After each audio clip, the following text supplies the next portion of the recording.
Welcome to Democracy Now!, democracynow.org, the War and Peace Report. I'm Amy Goodman. Israeli tanks reached the outskirts of Gaza City after Israel carried out its most intense bombardment of the besieged Palestinian territory since October 7th. Israeli Prime Minister Benjamin Netanyahu said Saturday a ground invasion had begun and warned of a long and difficult campaign ahead. Gaza's health ministry says Israeli attacks have killed more than 8,300 Palestinians, including nearly 3,500 children. Fears are growing of a possible strike on the Al-Quds hospital in Gaza City after Israel Sunday ordered its immediate evacuation. Airstrikes have repeatedly struck near the hospital, where an estimated 14,000 Palestinians are sheltering.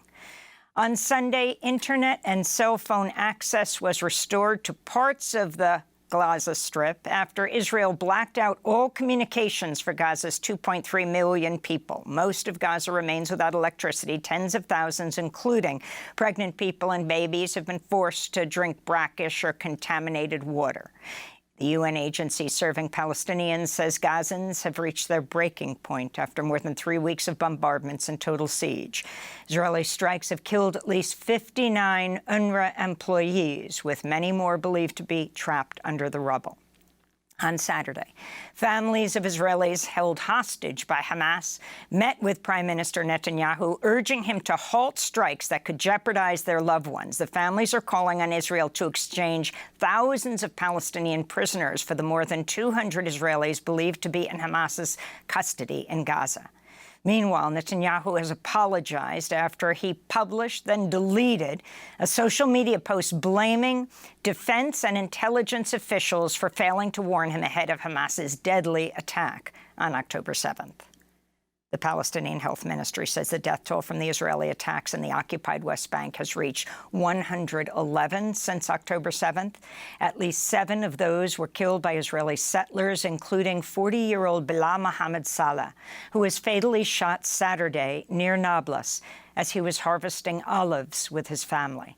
On Friday, residents of the Jenin refugee camp said Israeli army bulldozers destroyed a memorial for the Palestinian-American journalist Shireen Abu Akleh, erected at the spot where she was fatally shot in the head by an Israeli sniper in May of 2022. The UN General Assembly voted 120 to 14 Friday in favor of a resolution calling for an immediate humanitarian truce and for aid access to Gaza.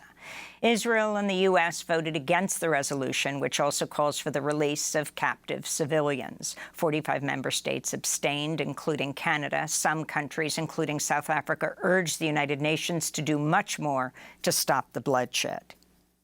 South Africa urges the United Nations to impose an arms embargo on all parties involved in this conflict, given the nature of the death and destruction we are witnessing every day. The resolution is non-binding but holds political and symbolic weight. Over the weekend, hundreds of thousands of people joined Palestinian solidarity marches from London to Istanbul to Wellington, New Zealand. In the U.S., demonstrators in San Francisco blocked traffic on Highway 101 and held a vigil in front of Congressmember Nancy Pelosi's house. In Philadelphia, Jewish American groups led an action in front of the office of Senator John Fetterman, a staunch defender of Israel. Here in New York, thousands of people, led by Jewish Voice for Peace, converged at Grand Central Station Friday night for the largest sit-in protest the city's seen in over 2 decades. Among the massive crowd were elected officials, rabbis, and academics. New York police arrested nearly 400 people. Before she was arrested, I spoke with Rosalind Paczewski, a professor of political science at Hunter College. We believe in justice and the right to live for everyone, but Palestinians have been the victims of oppression for 75 years, and it has to stop. That's why we're here, to say not in our name. I am older than the state of Israel. After headlines, we'll air more voices from Friday's historic Grand Central protest. In Maine, authorities Friday discovered the body of the suspect in a mass shooting rampage at a bar and bowling alley that killed 18 people in Lewiston last week. 40-year-old Robert Carr died of an apparent self-inflicted gunshot. His body was found in a trailer at a recycling facility in the nearby town of Lisbon 2 days after the shooting. He'd reportedly recently been fired from the recycling center. A motive for the massacre is not known, though authorities say the shooter frequented the bar and bowling alley with his ex-girlfriend. Maine police were alerted last month that the Army reservist was a possible danger after he threatened to shoot up his military base. Local officials and residents of Lewiston express relief as they now reckon with the tragedy's aftermath. Leroy Walker, a city councilor, is the father of one of the 18 victims, Joseph Walker. Joe was the only one that would come up and hug me and say, "I love you, Dad, I love you, Dad." And sometimes I'd say, "I love you back." Sometimes I wouldn't say that. And he'd say, "I understand, Dad." But I didn't understand. I should have said it a million times. Because it ain't going to happen no more. And I got my other boys out there. When I see them, I'm going to tell them I love them. Oh, I miss him so much. The United Auto Workers reached a tentative deal with Stellantis on Saturday. It comes just 3 days after the UAW announced a tentative agreement with Ford, leaving GM as the only member of the big three automakers that's yet to make a deal with the union. This is UAW President Shawn Fain. We called it the stand-up strike as a tribute to the sit-down strike, which built our great union almost 90 years ago. The sit-down strike showed the incredible power of regular working-class people to fight for economic justice and win big. After 44 days of occupying the GM plant in Flint, Michigan, the UAW announced victory.